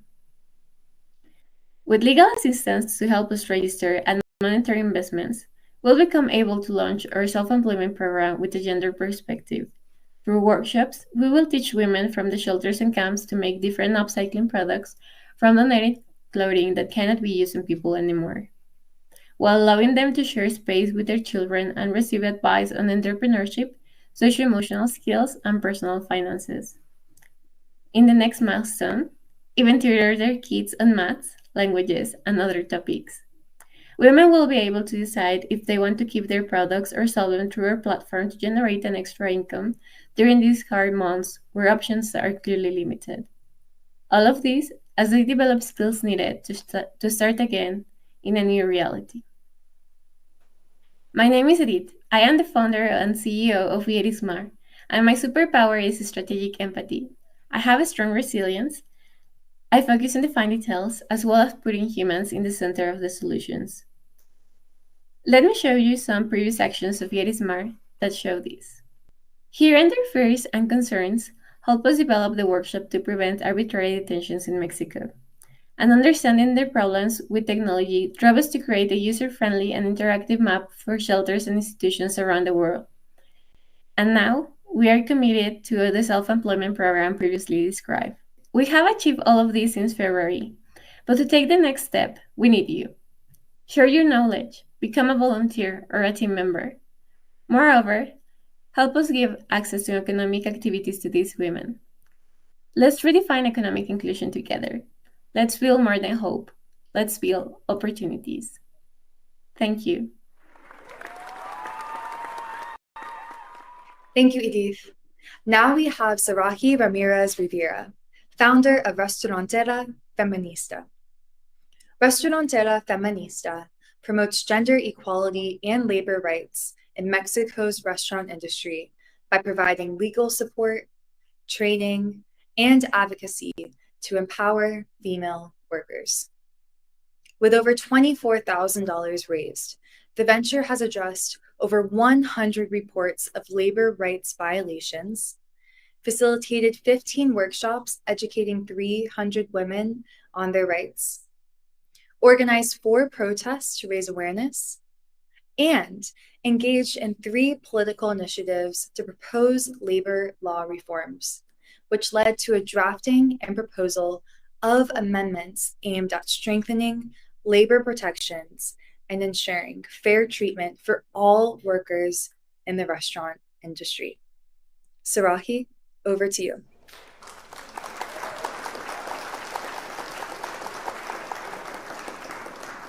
Have you ever dined at a Michelin-starred restaurant or one featuring a top gastronomic magazine?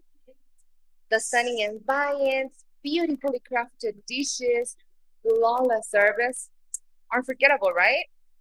Behind all that luxury, there's a hidden reality. The exploitations of workers who make all this happen. While you enjoy the elegance of a 5-star Michelin-star restaurant, the staff endure grilling conditions.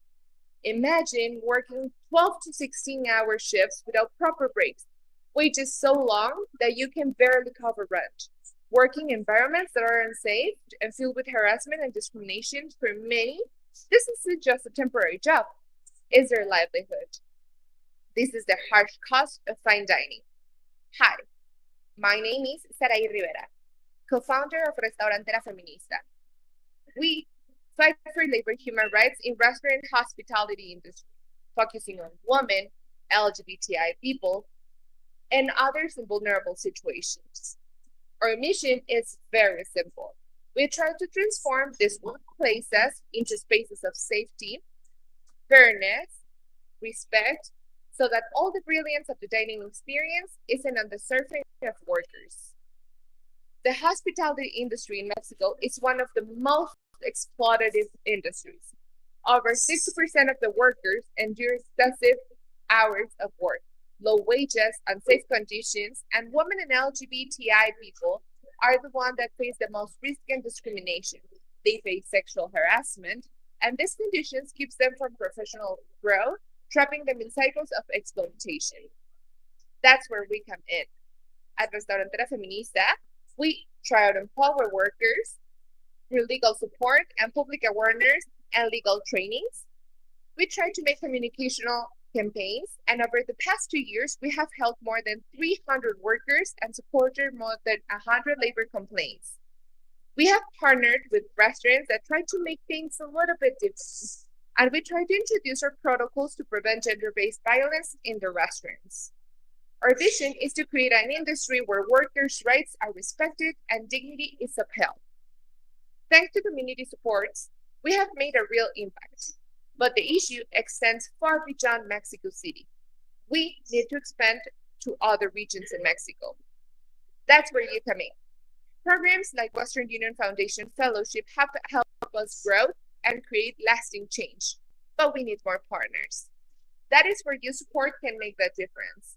By joining us as a partner, trying to join to our programs or trainings, or being simply an ally in this fight, you can help us strengthen our training programs, extend our legal advice, and advocate for a systemic change. Together, we can build a fairer, safer, and more inclusive workplace for all hospitality workers. This is our contact. You can totally text us, and we'd be glad to help you. Thank you. Thank you, Sarahi. Moving to the United States, let's meet Lavina Nagpal, founder of the Boomer M, or Boomer Empowerment. The Boomer M bridges the digital divide by providing accessible digital education to older adults and people with disabilities, empowering them to stay connected, access essential services, and engage in lifelong learning. Through partnerships with community centers and disability organizations, the initiative has impacted over 10,000 individuals. Having raised $140,000 in capital, the Boomer M continues to expand its reach and empower more individuals in navigating the digital world confidently. Please welcome Lavina.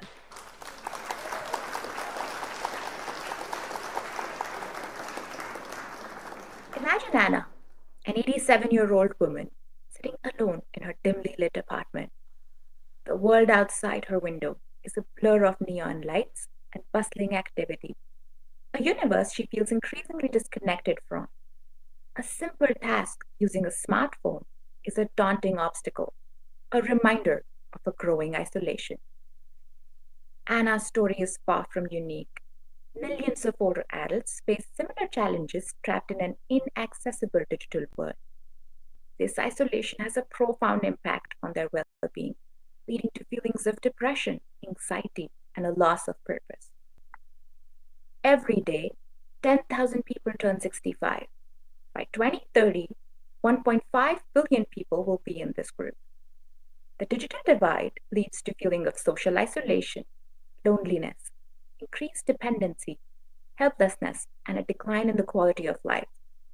This problem is further amplified for marginalized, underserved communities, even in developed nations where your survival now depends on technology. The problem isn't Anna, it's the lack of solutions tailored to her needs. The existing digital literacy programs fall short, failing to address the unique challenges faced by older adults. As a computer science engineer and data analytics specialist, my superpower is simplifying complex things. In today's technological world, we don't need more apps, but for apps and technology to become simple to use and accessible for all. Through my extensive research work in developing an innovative and inclusive signature learning model, I'm on a mission to make technology a bridge, not a barrier. At the Boomer M, our superpower is inclusion. We believe that everyone, regardless of their age, ability, or background, deserves access to the benefits of technology.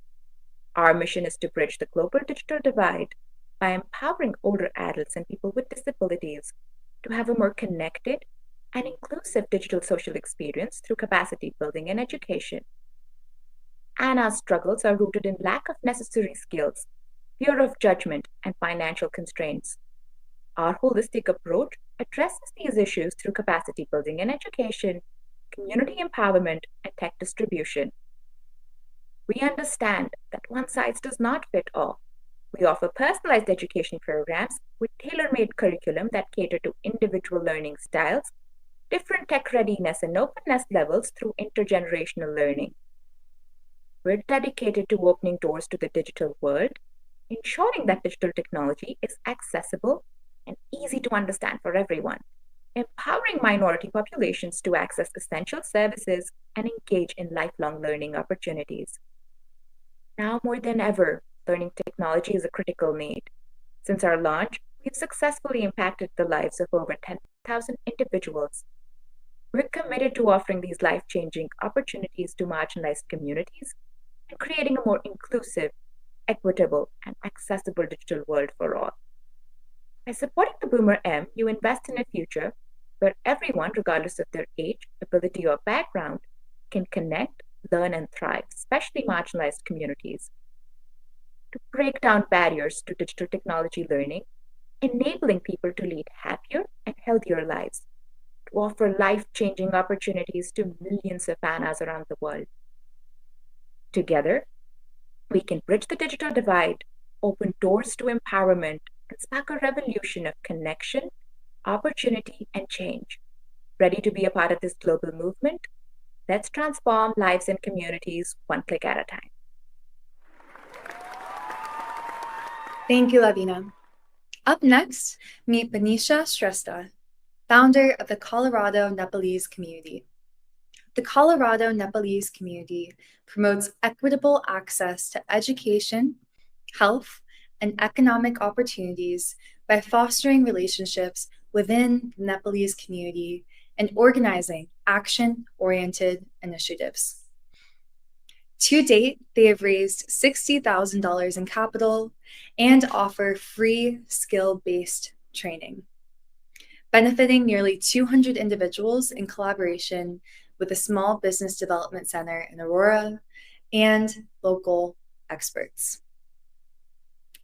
In 2023, the venture organized events like the Nurse Navigation Program and Nepal Day Parade, reaching over 2,000 people. Venetia, you have the floor.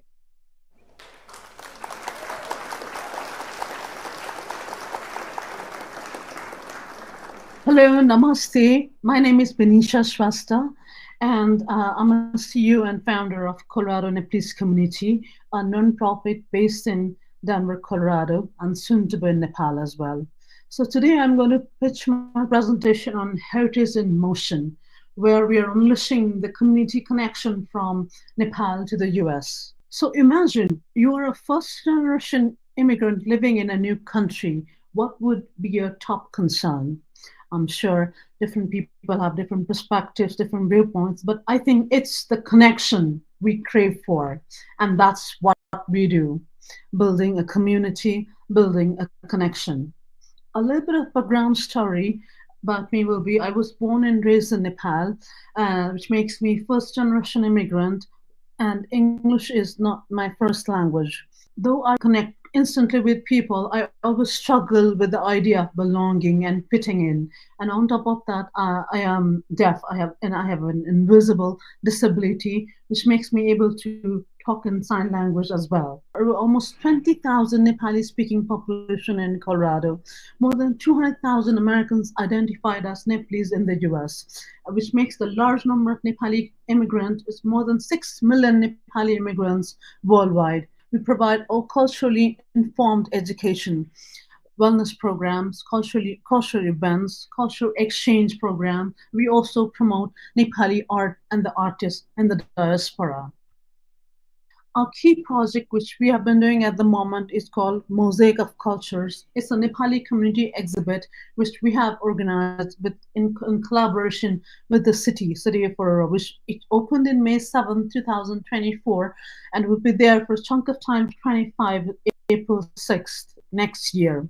We have literally designed, curated entire exhibit, a Nepali exhibit, in the museum. Up till now, we have already attracted more than 3,000 museum visitors, and I live in a city where there are multiple languages spoken. 160 languages are spoken in the place I live in Aurora. And there are already 6 million Nepali immigrants worldwide who will be able to access our digitized exhibit as well. And the impact of 5+ programs in 2 years, 1,000+ people benefited directly from our programs, 10+ major collaboration with the Asian community organizations. And as I already mentioned, we also promote Nepali artists to the US. We already promoted 15+ Nepali artists to the US.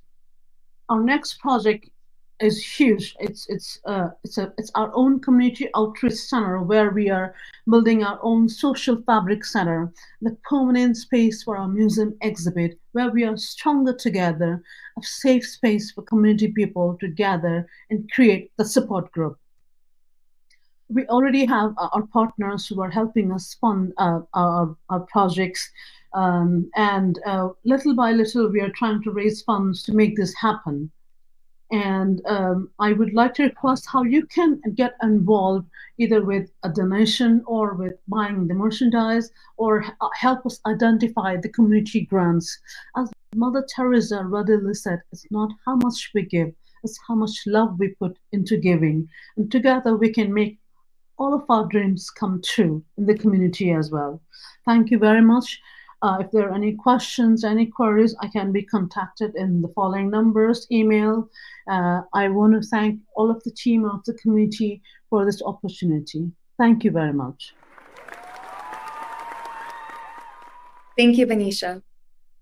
Our final presenter of the day is Jonathan Cadente, founder of Lipa World. Lipa World is a digital voucher platform that enables undocumented Africans to send remittances to their unbanked families in settlements and rural locations. Since its inception, Lipa World has partnered with 7 channel partners, achieving 80 to 90% coverage in target recipient countries. With 50 waitlisted customers and 200 prospects, Lipa World ultimately aims to continue driving forward financial inclusion for the African diaspora. To date, the venture has raised $30,000 in capital to support its efforts. Take it away, Jonathan.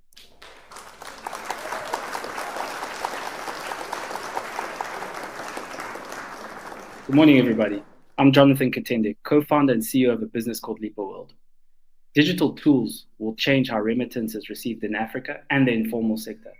But before I share the how, I want to tell you about our why and why we built this business.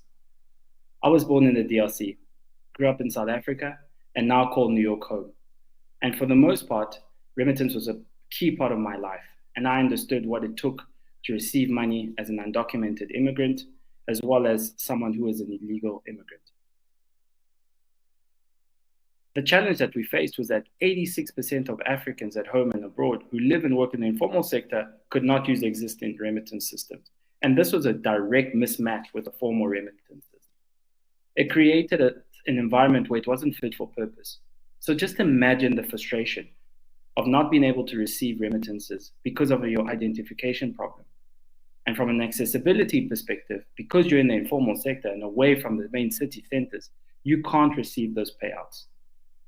And when you add safety and reliability, well, it creates a massive problem for 500 million people in Africa that are forced into using illegal operators. The solution, well, it's Lipa World. Lipa World is a digital voucher marketplace and API that enables undocumented Africans to receive essential goods and services where they are. What is a digital voucher? Good question. Well, a digital vouchers are codes that are sent via SMS and text or WhatsApp that the receiver can redeem online at a physical point of sale or via informal traders. The benefits, well, the benefits are straightforward. For senders, it provides purpose-driven support, peace of mind, and transparency. For the receiver, well, there's no in-person cash pickup required, no paperwork, and it's instantly usable. Our voucher partners, well, we've got an array of categories that you can look out for, whether it's groceries, education, healthcare, or utilities, we have you covered. And why that's important? Well, according to the World Bank, 75% of remittances are spent on basic needs like food, healthcare, and education, making Lipa World a no-brainer. The market is substantial. The informal market accounts for nearly 6 times more the formal market when it comes to remittances. And this is a large opportunity that we're trying to address. Why Lipa World? Well, we committed to changing this narrative. Current providers cannot send funds, and it's not accepted across the informal market fully. Remittance is not being used for its intended purpose, and from a safety perspective in a cash economy, it becomes very dangerous. But with Lipa World, we make sure that your unbanked and undocumented family members are treated with dignity. We make sure our platform supports informal traders, and most importantly, it's instantly usable. Our business model is the following. We charge consumers a transaction fee and earn commissions from our partners. And for businesses, we provide them with a voucher API to sell on our services, whether they're mobile money operators, fintechs, or banks. Our traction has been the following to date. We're exempt to operate across 33 US states. Our vouchers are accepted across 200,000 informal traders in some markets. And we forecasted to make $900,000 in revenue by 2025. And Lipa World is now available across 5 markets: South Africa, Kenya, Ghana, Nigeria, and Zimbabwe. Our founding team is built of operators that have experienced this problem ourselves, and most importantly, built by immigrants. Well, we want you to spread the word. Share our solution far and wide and register and send in under 2 minutes. And while you're at it, help us understand who we should partner with to drive financial inclusion. Join us in democratizing remittances and driving financial inclusion for 500 million Africans. Thank you very much. Please scan our code and sign up today. Thank you, Jonathan. Before we wrap up, I would like to introduce a visionary leader who has played a pivotal role in shaping the success of the 2024 Western Union Foundation Fellowship. Please welcome Dwayne Griffith, our Vice President of Programs. Hello, Western Union Foundation Fellows. Congratulations on reaching the summit. You've each shown incredible dedication, resilience, and the vision to get here. Today marks not just the end of our weekly gatherings, but the beginning of something much larger. A journey that will take you places you may not have even dreamed of yet. It's a time to celebrate, but it's also a time to look forward with hope, because now you're stepping into a world with knowledge, skills, and connections to truly make an impact. As you reflect on this milestone, remember this quote from Jane Goodall. What you do makes a difference, and you have to decide what kind of difference you want to make. Each one of you has shown that courage, that dedication, and that vision.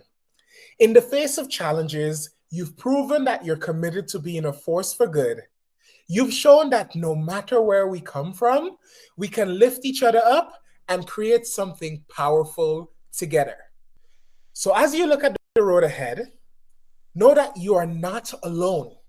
You're part of a community that believes in your vision as much as you do. I invite each of you and our guests to drop your LinkedIn profiles in the chat. Along with that, share something you can offer to the community or something you need from it, whether it be mentorship, collaboration, encouragement, or advice. We're all here to support one another. We'll leave this room open so you can connect, add each other on LinkedIn, keep these relationships strong.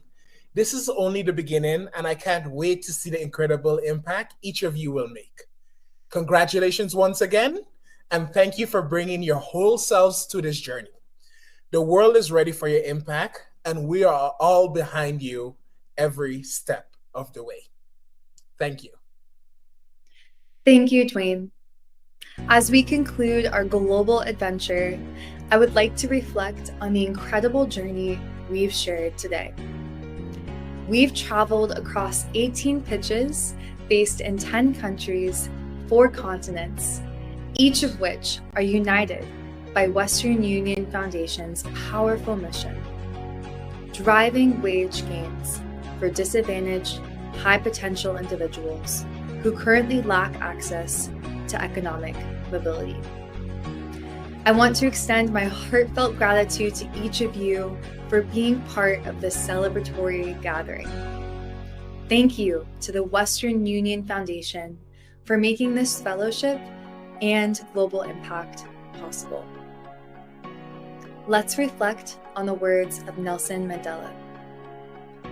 What counts in life is not the mere fact that we have lived. It is what difference we have made to the lives of others that will determine the significance of the life we lead. The connections you've made here have the potential to not only enhance your own journeys, but also create significant impact in the world.